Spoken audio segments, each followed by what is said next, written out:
First off, I want to thank the grace of heaven and the virtues of the masters, the mercy of the grand predecessor, as many masters, lecturers, and everyone here today. So we're going to talk about the 10 admonitory sermons from Lao Mu for her children. So Lao Mu, we hear us use the term Lao Mu, right? That's God. Okay, so these are scriptures. Okay, these sermons. Okay, it was done through what we call the sandwriting scripture. Okay, I think we mentioned this in the past.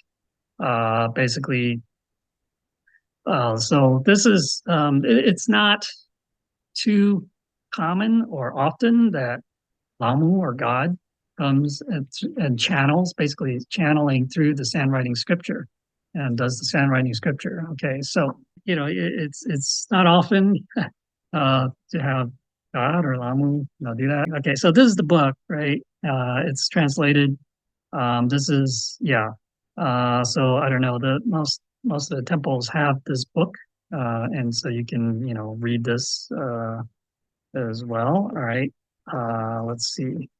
So, all right. So before we get into the first sermon, yes, kind of a little bit of background of what this is all about. All right. So basically, yeah, we all have, of course, we all have a mother, physical mother.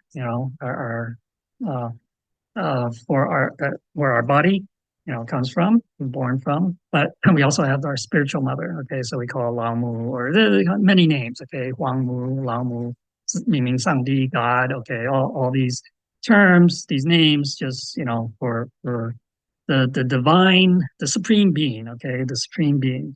Right. So spiritually, that's where we come from. Okay, that's our spiritual mother.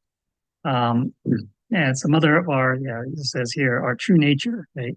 But since we humans or all sentient beings, they're not really aware of their true nature, right? They think that this you always talk about this human or for at least for humans, okay, we think that uh this physical body, right? Yeah, including the consciousness, all that is me, okay, it is the true self, but that's not really the case. Okay, so body is just it's just a tool that we discard uh at the end of our life. And then so what we're left with, well, we say there's a soul, right? Now of course the true nature is the essence of that, right? So but because we're kind of you can say we're confused, ignorant, I guess, about the truth, then we pursue all the things that are in this mundane world, right? And so that's how we become lost. Right, so now we have to learn how to cultivate to our true nature, to return back to the origin, to be with God again. Okay, Lamu. Right, so it says, Lamu loves the children very much and is very anxious about our future. So in 1941, August 7th. Okay, so that's when this sermon was conducted. That's when the channeling happened, right? Okay, and basically, it talks about the reason why Lamu sent us, basically our children, us into the world. And talks about the last salvation of the three. Well, it says three worlds, but I guess we use three realms. But it basically, the human realm, human world, the world of deities, the devas, and also the underworld. Okay, and it explains why their tests and trials are given to cultivators, and testifies to the precious initiation, the Tao blessing granted by the heavenly decreed enlightening master. Right. It also teaches the recipe for accumulating merits and cultivating virtues and how to return to the origin. Okay, so that's our our source. Okay, where we come from. Uh, so it reveals also, how a loving mother is afraid that the children might come home late, return home late. Okay, right? Just as any parent is concerned about their children coming home late. Same thing, Lamu, now, because, Lamu does not want the good and the bad to all die, perish in the disasters and calamities and catastrophes that happen in the world, right? So That's why she is, well, yeah, Lamu, she's, wrote this letter basically to us to awaken us, right? So that we can cultivate the Tao truthfully and to accumulate merits and virtues so that we can go back to a heavenly home, right? And be with Lamu as soon as possible. All right. I mean, this is kind of like the beginning. This one, oh, okay. This is still, I think this is a preface here. Okay, wait. Okay, so now basically, oh, okay. So in the channeling, right? When Lamu channels, through the sand writing, Lamu is always accompanied by, I mean, Lamu is the supreme being, right? So it's always accompanied by the other Buddhas and saints, okay? And they will also come in and accompany Lamu into this world, okay?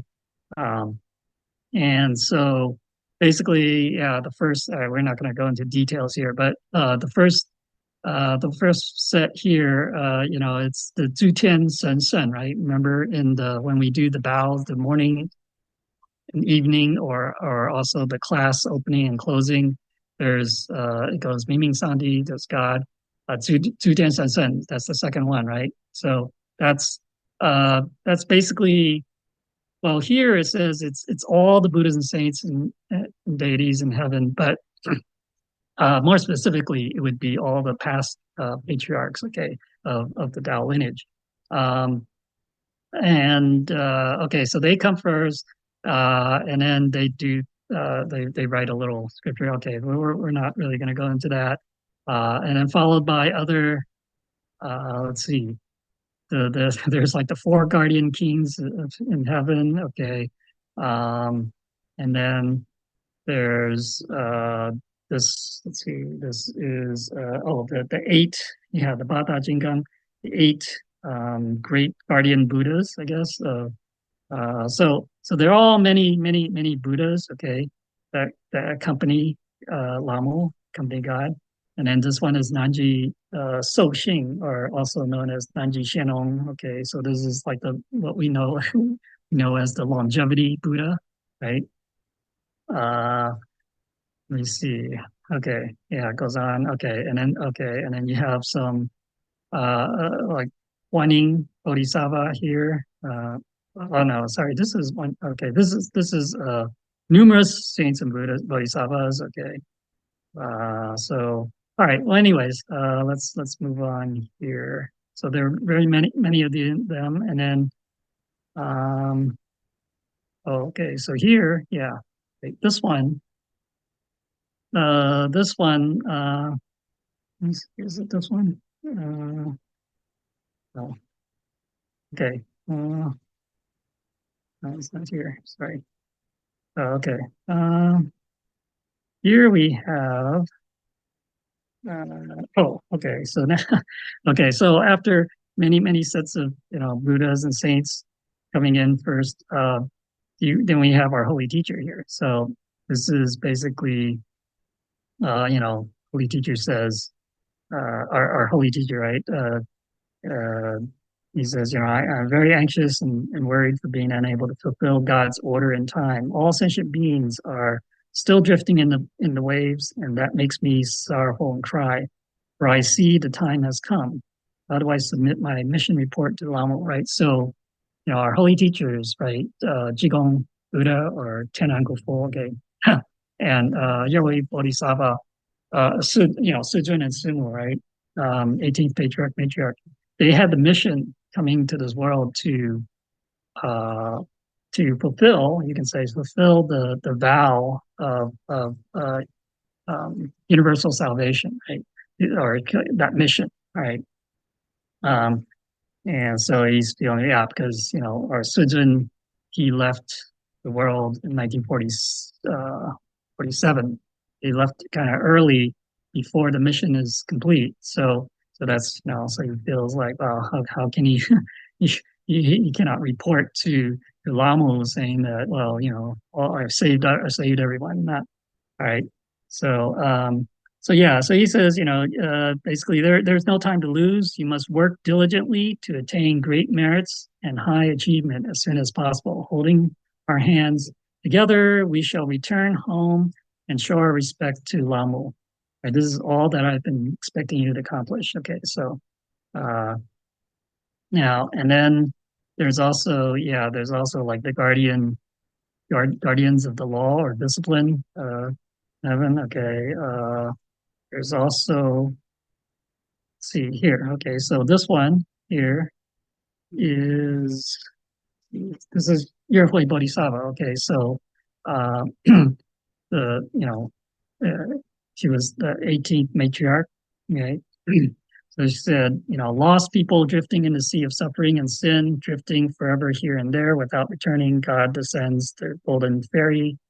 That's yeah, that's basically that's like the golden thread, but I mean, it's like refers to the temple, really, the golden ferry, the golden boat, I guess, or we call it like a Dharma boat. Okay, uh, sailing this equine Dharma ferry right around the world, there will be no second chance if you miss it. Yeah, so this is this is the ferry that will carry us or yeah, convey us back to heaven, right? So and time is of the essence. We should not miss this.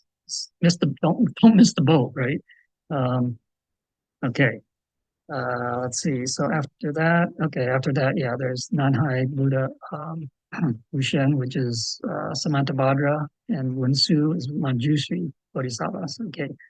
Uh, yeah, actually, see what they said is, alas, what a catastrophe! It causes pain and sorrow. Great floods burst, submerge the earth. Mighty fires spread, and the world becomes ashes. And the fatal winds descend, even the ghosts and deities wail. Okay, so this is kind of talking about all the calamities. 80, I mean the 81, I guess, calamities and disasters that will happen in the white period. Okay. Um, all right. Even so, you also have like Muhammad, okay, coming in, says, I am the true deity of Islam. I have waited on Lamu descending, okay. Actually, what he said before that is like, it is vain to only cultivate and worship in mosques without deeply realizing and being awakened to the truth, right? It is hard to transcend the cycle of life and death by reading the Quran only, right? Immediately seek the enlightening teacher to return to heaven. Yeah, I mean, the religious, you can say the founders of these religions, that obviously they are what they teach is good, and uh, but the point is for us to transform ourselves, right, and to uh, uh, transform our behavior, our conduct, and to being proper, right. Um, but we still need to seek that enlightening teacher, right? So our holy teacher, to be able to return to heaven, right? And then he said, okay, Jesus also came uh, in accompanied God. Says, being resurrected on the cross, I have founded Christianity in the Jewish people. Christianity hints at the profound truth. The connoted truth in the Bible is not comprehended. People only see it as poems and lyrics of praise for singing. So yeah, there is, the hidden, you can say the hidden meaning or the deep, profound meaning in their teachings that you can say are lost on people because they didn't have the wisdom to see it, to understand it, right? And so they're kind of looking at mostly the superficial meaning, which is not the true, what the truth is. Okay. Um, okay. And then you also have like Lao Tzu. Okay. Here. Right. This is, okay. Well, anyways, I think I need to move on here. Lao Tzu. Okay. And then here, let's see, what do we have? This is, okay. Well, all right. We'll mention this one. This is the Buddha. Okay. Siddhartha or Sakyamuni Buddha. All right. It says, perfect your wisdom and awareness, restore your Buddha nature to attain heavenly bliss. The true void is not empty, but can actually generate wonderful wisdom and virtue. The true Dharma cannot be realized by using any intentional method. Instead, it can only be practiced naturally and effortlessly. What remains carefree and natural is the true self, right? So, so what he's saying, yeah, I mean, the true void, right? Uh, the true reality, the true nature is this void, or yeah, you say void, but it's not empty. Okay, it's a void, but it's not empty. Right? It's got a marvelous. Um, so this essence, although it has no form, um, it can create everything. Okay, uh, so and so just like our in for ourselves, our true nature, right, is that formless thing, and yet that's where our wisdom comes from, and that's where our virtue comes from. Okay, uh, the true dharma, yeah, we cannot use intention. What we say "有为," right? In Chinese, we say with intention, with agenda, with desire, even to try to do something or try to attain. Yeah, you can say gain this truth. It has to be practiced naturally and effortlessly. Wu wei. Okay, so without intention, it comes naturally. It has to be natural. If we have that intention or motive, whatever, then that's not. We will not realize the truth. Okay, we will not realize our true nature, right, or the true self. Okay, all right. Let's see. We go on here until. Okay, let's see. This is. Oh, okay. So this one is finally we get to Maitreya Buddha.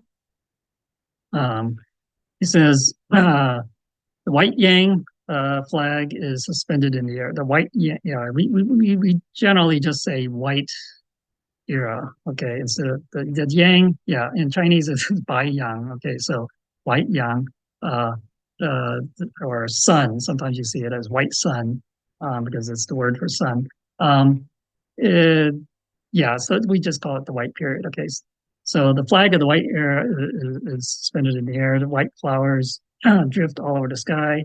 Broad road leading to the origin is indicated, right? That's the Tao that we can receive and cultivate. Um, Dress and behave properly. Spread out to all the nations so that all the people will unite. Maitreya Buddha is in charge of the three tians, or the three, yeah, I guess, heavens. I mean, this is basically the, the absolute heaven, the relative or temporary heaven, and the you can say the physical, the earth. Okay, human world. Okay, presiding over law and order, I propagate Tao everywhere. Maitreya Buddha and the disciples undertake the holy mission of this last salvation. Right. So yeah, he says, I am the Lord of all religions in the White Yang era. Right. This is one of his titles, Rutong Jingong. Right. We know the Jingong patriarch. Right. This Rutong is he's like a child. Okay. So he's accompanied Lamu. Okay, coming to the temple. It's all the Buddhas and saints. When they also do they kato, right? They do the bow as well. They do the basically like the arrival bow, and they bow to Lamu. Okay, so when we go to the temple, it's Lamu's temple. We also need to do those bows. Okay. All right. Let's see. Okay, so here. Oh, okay. So finally, then we get okay. Yeah, just before Lamu, channels, there are like two. Yeah, I guess you could say angels. Yeah, okay, two angels that accompany. These are the two angels that are always by Lamu's that accompany Lamu. Okay, okay. But anyways, okay, so here Lamu speaks, saying, okay, thinking of my children is breaking my heart. I feel endless sorrow and sadness. Weak is the heavenly home. Sending Buddhas to the secular world is for saving my children, right? Sighing for my children lost in unrealistic dreams, it worries me so much. So I have personally descended to awaken the world. Despite thousands of words and tears that I wrote in earnest, not all my children take them seriously. Okay. So yeah, Lamu God is very sad to see, sentient beings, well, especially humans, in this current state, of of mankind. I mean, there's all the the evilness, you can say, the evil and other things that humans are, doing. Okay, it definitely breaks, her heart. Um, and the heavenly home, right? The heaven is pretty much empty because all the Buddhas and saints have come to this world to help try to yeah to help carry out this mission of universal salvation, right? Um, and to try to save all Lamu's children. Uh, And so, yeah, we're all, people are just lost in this world, pursuing all these things that really don't matter. Well, in the end, we'll be all gone. Okay, so, so Lamu, because there are many so this is 1941, but already by then, uh, there were a lot of, I guess you can say, the channelings and scriptures, to try to, you know persuade her Lama's children to return back to heaven, okay, to change their ways and go back, return to heaven, right? So again, uh, now that's why there are these 10 admonitory sermons, okay? So that's okay.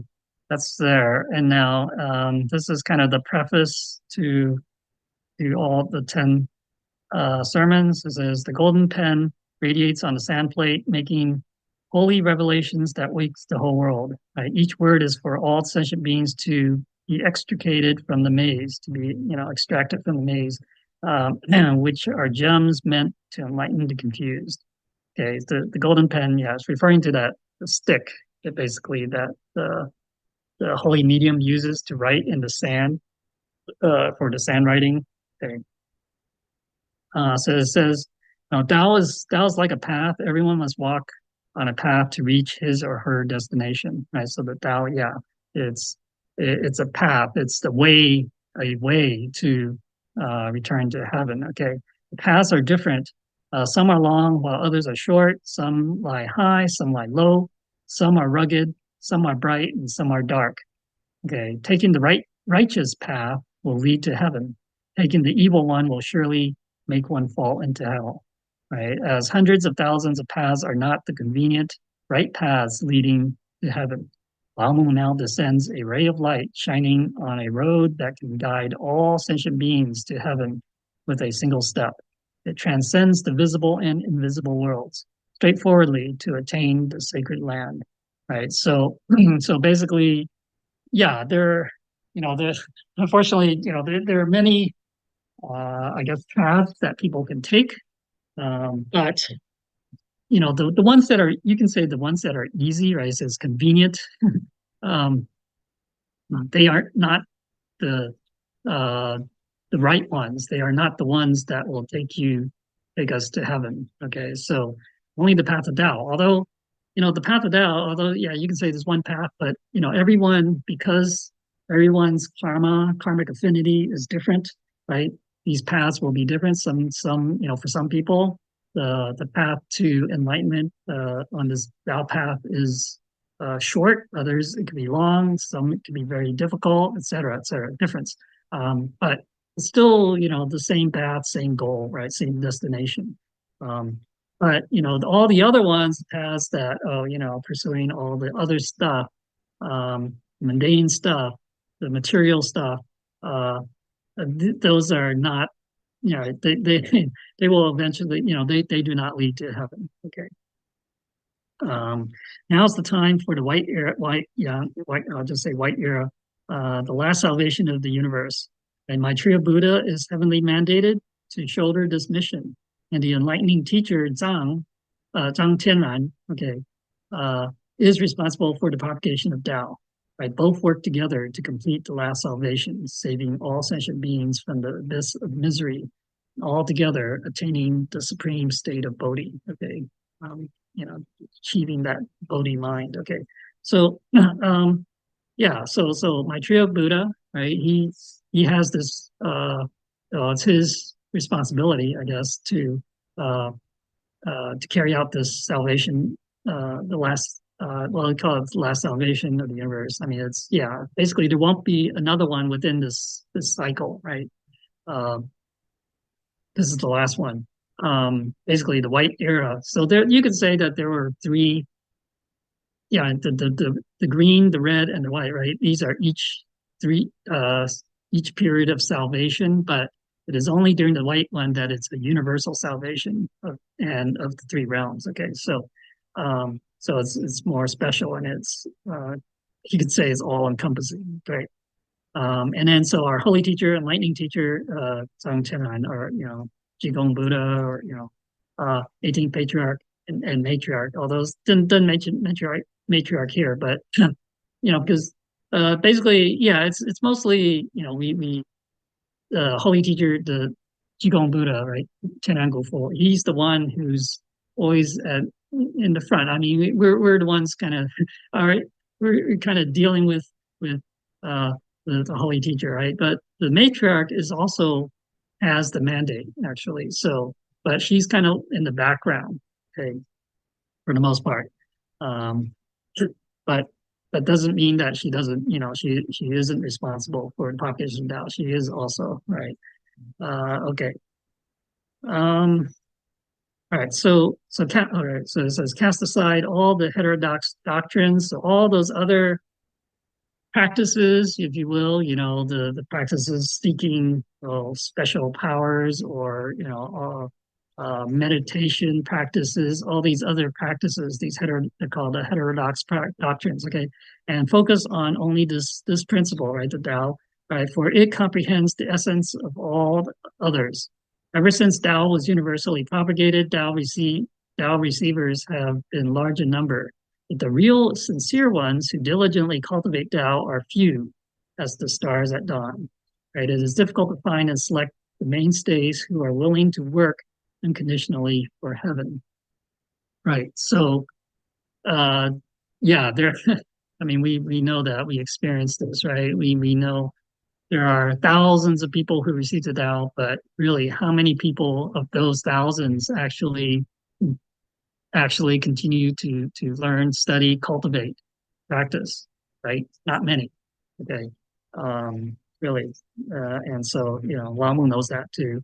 Um, right? As I, Lamu, watch the world, most of you are slack in your Tao cultivation. So few may be advancing, yet lacking in strong and firm will.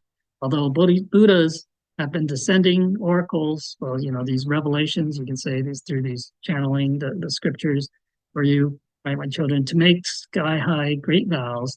Your actions do not fulfill your words, right? So yeah, you just do not put in your utmost effort to this commitment.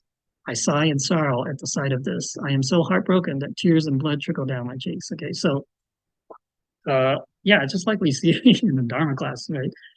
Maybe the class members they might be inspired for a day, but then, after a week, after a month, it's gone. They're no longer inspired. They're back to their living their life before. So that's what saddens Lamu. Okay. So now I have come to the temple to make the holy revelations myself. I want to admonish my children that the present time is a golden moment for Tao cultivation and is extremely precious. Do your level best to cultivate Tao and be tenacious in your holy vows. If you waste your precious time letting this opportunity slip away, and you will leave yourself a lifelong regret. So think again. Right. So that's why these are called the admonitory sermons. You can say they're like it was a warning for us, to admonish us, because we don't, we're not listening to the the the instructions or teachings of the Buddhas and saints, or even of Lama, right? So now I, Lamu, descend this profound and meaningful oracle, and hoping my children can read, think about, and fully understand it. This oracle will be carefully and respectfully protected by all the deities and Buddhas. Those who disrespect it will be followed by disasters. Right? It will be the eternal truth handed down from generation to generation. Get it into print and circulate it. Do not lay it aside or neglect it. Also, preach and practice it diligently. I am hoping all of you can thus be enlightened and realize your original pure nature, and then together, all together, attain the Holy Land. I am hoping you, my children, can put your utmost effort into this commitment. This is all for the preface. Okay, now I am stopping the golden pen and I'll let the holy mediums rest for a while before I continue. Okay. Okay, so that was just kind of the preface. And then, so this is the first sermon, Admonitory sermon. And basically, and the title of this one is, the separation from Laomu at San San Po. Okay, so this is basically, I guess, talking about we used to be, well, we were in heaven. That's right. That's our origin. And this is Laomu talking about how we kind of left heaven and came to this world. Okay. So you might, yeah. So it sounds almost like an origin story, right, for humans. Okay, but anyways, so it says, Lamu, I am going to send revelations pointing out the origin of the universe to all my children on the earth. I hope you can awaken, decide to return to the origin, and worship Holy Teacher Tenan. Right, he is the contemporary heavenly decreed enlightening master teacher who holds the key and shows you the right path to return to heaven. Right? That key, right? That's the key that unlocks our heavenly portal. Okay. If you receive Tao from the enlightening teacher, who will open your heavenly portal during the Tao receiving ceremony, you will be able to go back to heaven directly. But the heavenly portal is the true gate for your soul to return to heaven. I seriously tell you to realize this holy mystery completely. As long as you receive Tao and truly cultivate yourselves persistently and wholeheartedly, you will be able to reach the state of perfection. Okay, so yeah, so the key, the key is that we have to have that portal open, okay, by the enlightening teacher, holy teacher. And so then that will be the direct path to, or maybe you can also say the shortest path, the direct path to return to heaven, right? To return to the absolute heaven we're talking about, right? But we have to truly cultivate ourselves, all right?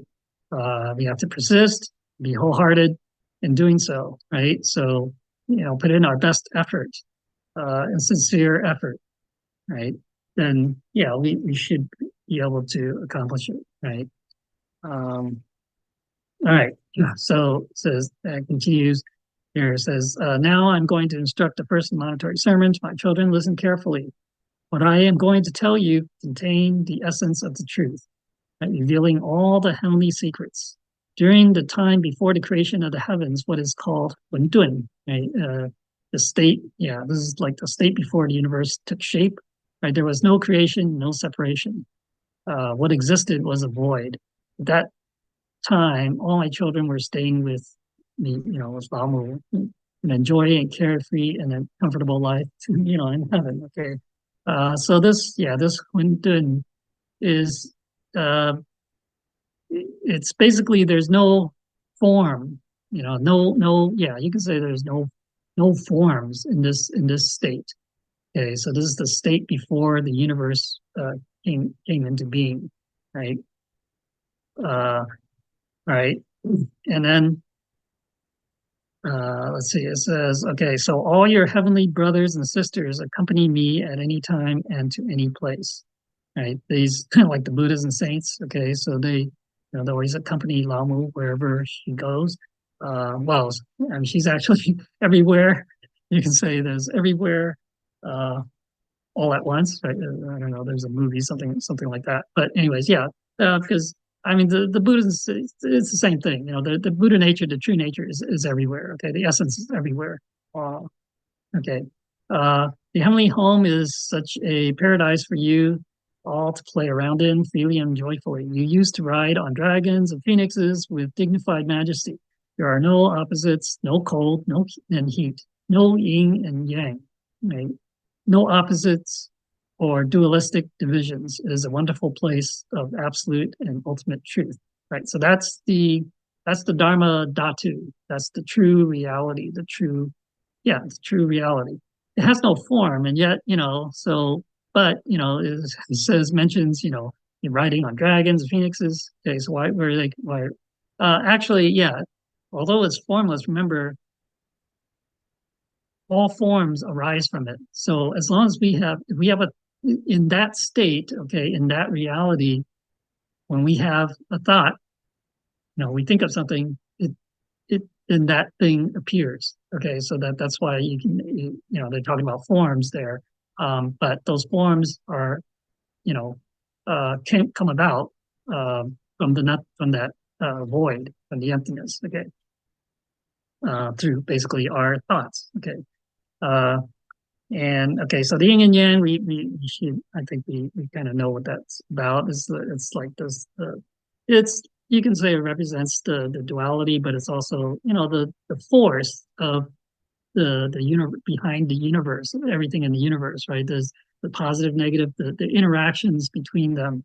Okay, so yeah, it governs the birth and death of all existence. Right, so it's constantly changing. It's in going in a cycle, like the seasons, right? Spring, summer, things grow, and then in the yin phase, they start to wither. Okay, so in the fall and winter. Okay, so and then the cycle repeats. Okay, so all existence follows this principle. Okay, governed by the chi or energy of this tai chi. Okay, the tai chi, that's the yin yang. Okay, and the chi is, that's a universal life force energy that pervades everything.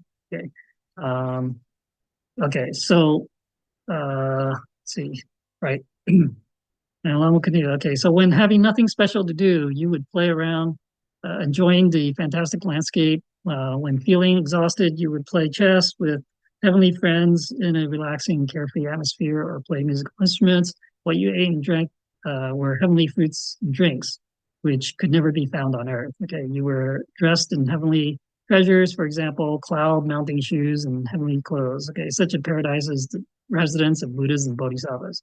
It is a holy place or of true perfection. It is peaceful and quiet, yet generates everything.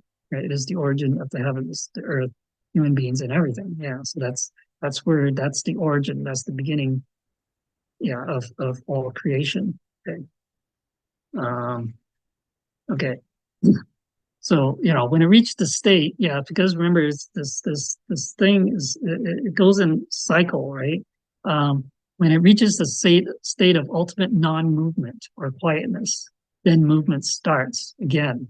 So basically, it never really, you don't have like complete stillness, like in the sense, I mean that there's always going to be some motion happening. Okay, so it reaches the state of that stillness, but then motion starts again. Okay, movement starts again. Right. So that's the wondrous development of nature. When entering the time period of zi, right? That's the beginning. Right, on that diagram. It's like the 6 o'clock position, right? That's the beginning. Um, the timing was right for the creation. I ordained 7 Buddhas to govern the universe. It had been destined that it would take 10,800 years to complete the creation of the heavens. And another phase called, so also 10,800 years was needed for the earth to be formed subsequently. During the creation, the atmosphere of lightness floated up and became the heavens and the sky. The sun and moon and all the stars are well located, and each of them has a specific orbit. The atmosphere of heaviness sank down and solidified to the earth, on which a variety of landscapes, for example, mountains, rivers, and oceans were created. Now, this, when we say, when it says it's 10,800 years for these things to happen, well, that's I mean that maybe that's not okay, that's not the human, our concept of time, okay?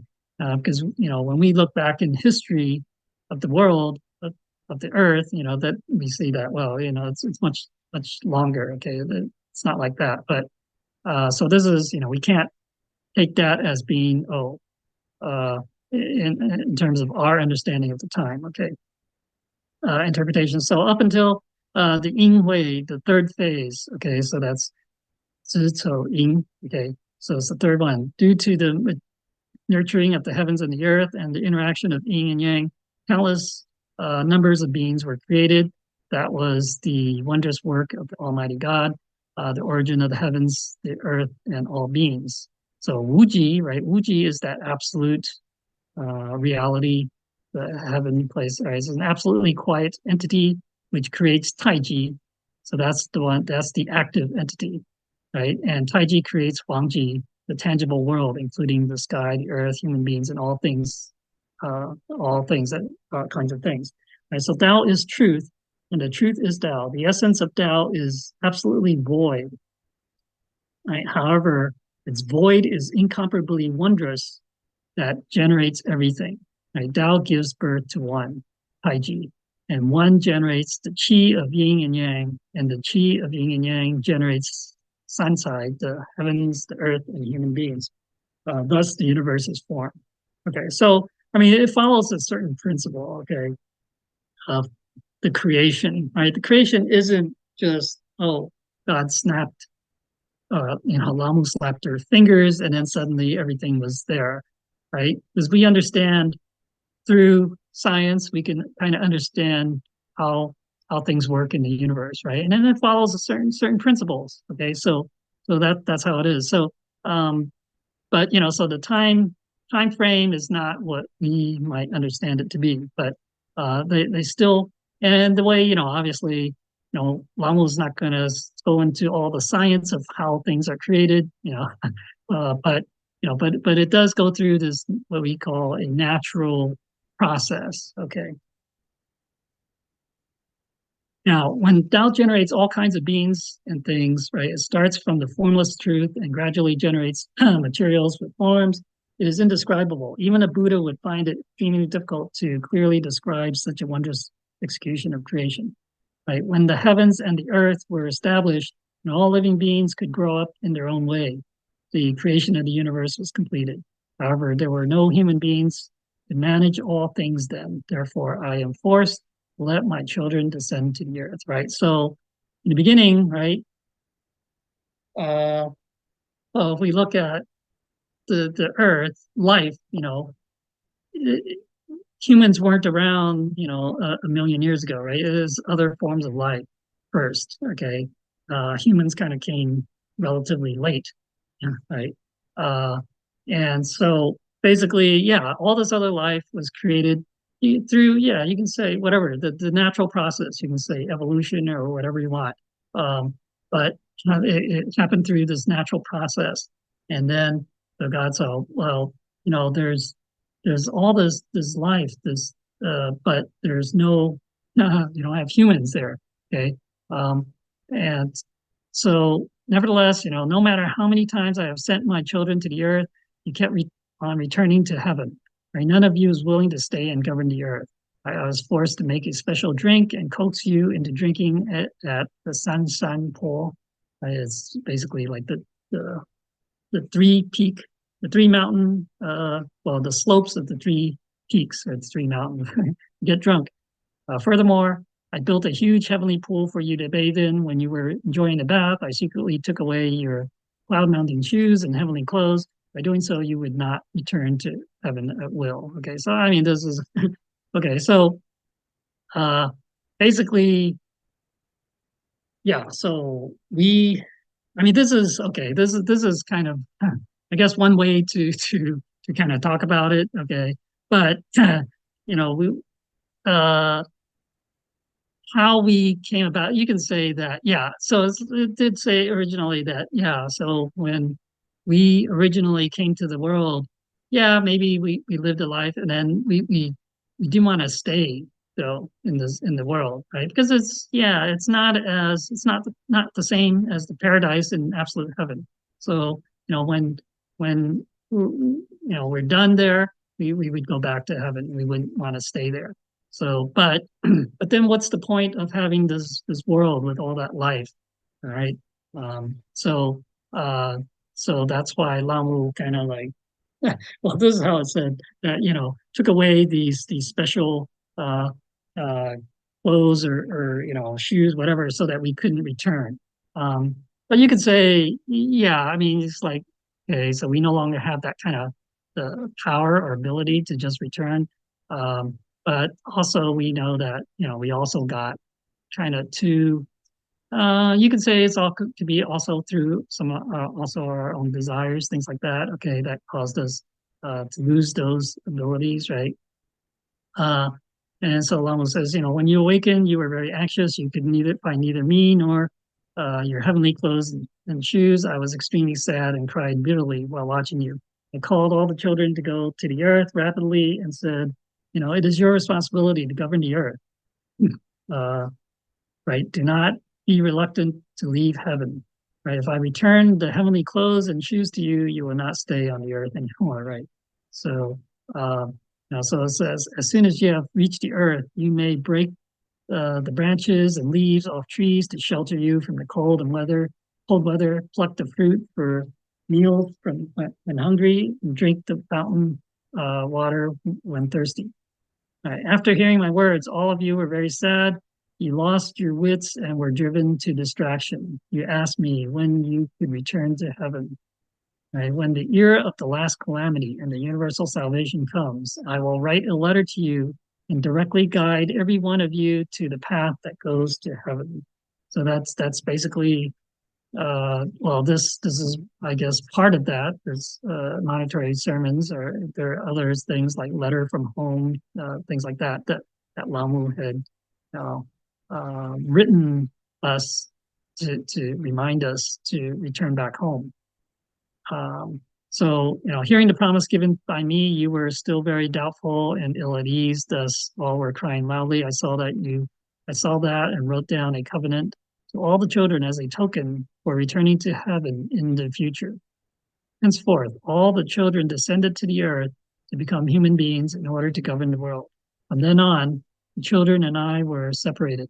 Right, I always care and am worried about all my children. Such a sad feeling is beyond any description. And it says, okay, so after descending to the earth, all the children have suffered a lot of hardship and pain for more than 60,000 years. Okay, so right, so yeah, that's roughly, according to that cycle thing. Each time when thinking that my children are suffering from pain, I feel very uneasy. Now the appointed time for returning to heaven has come. I want to fulfill my promise to you. Thus, I descended the great Tao to the earth and assigned 3 Buddhas to conduct the last salvation, to guide all of you to your heavenly home. What I have mentioned above is uh, the real sequence of the beginning and the subsequent development of the creation, and exactly described it without leaving out anything. Right. So, so the 3 Buddhas, right, during this final salvation period, are Maitreya Buddha, Chenan Buddha, and Yerhui Bodhisattva. Okay. So, yeah, so the 17th patriarch, 18th patriarch, and matriarch.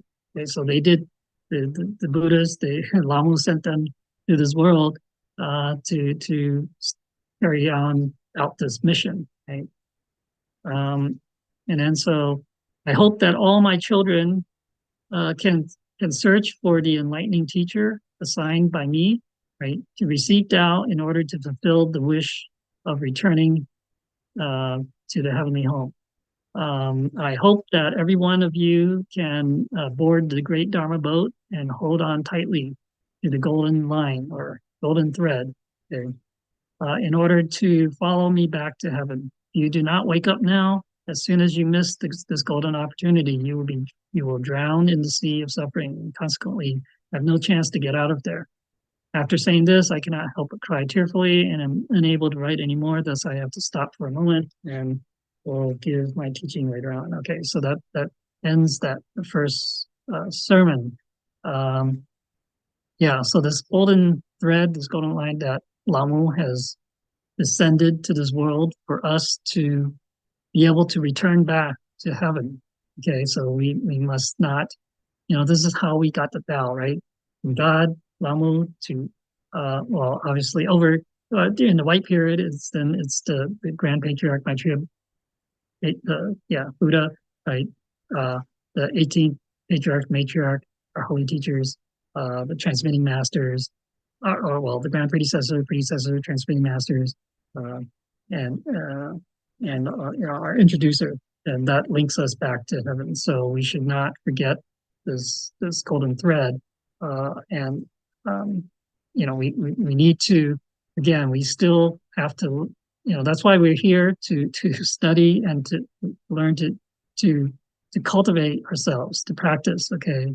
Because this is, although the path is there, the door is open to return back to heaven, but we still have to cultivate, right? We all have karma, we have karmic debts, we have to pay off, right? So we need merits, we need, and then we also have to get rid of our, bad temperament, and bad habits, right? Transform ourselves into, follow the saints and Buddhas, okay? Follow their way, because they've returned, they've taken that path and they've returned to heaven. So if for us to do the same, we need to follow them, right? Follow their teachings, put the teachings into practice. Okay, so that's the first sermon. Let's see. Yeah, there's it's this was written back in 1941. It's urges, so that was kind of near the beginning of the white era, and actually now, well, who knows, where we are. I would say we're closer to the end of the white, or at least of the Tao propagation. Okay, period of Tao propagation. And so it's, time is of the essence. We cannot wait, right? Lao Mu is cannot wait. I mean, really, we need to do our best, try to return back to heaven and be with Lao Mu again, make Lao Mu happy that we can return. Okay, so that's it. That concludes this first sermon. If I had said anything wrong or was not satisfactory, I asked the Buddhas for forgiveness and asked transmitting masters and lecturers for their corrections. Thank you. And I also want to dedicate the merits from this class to all the sentient beings in the world who need it.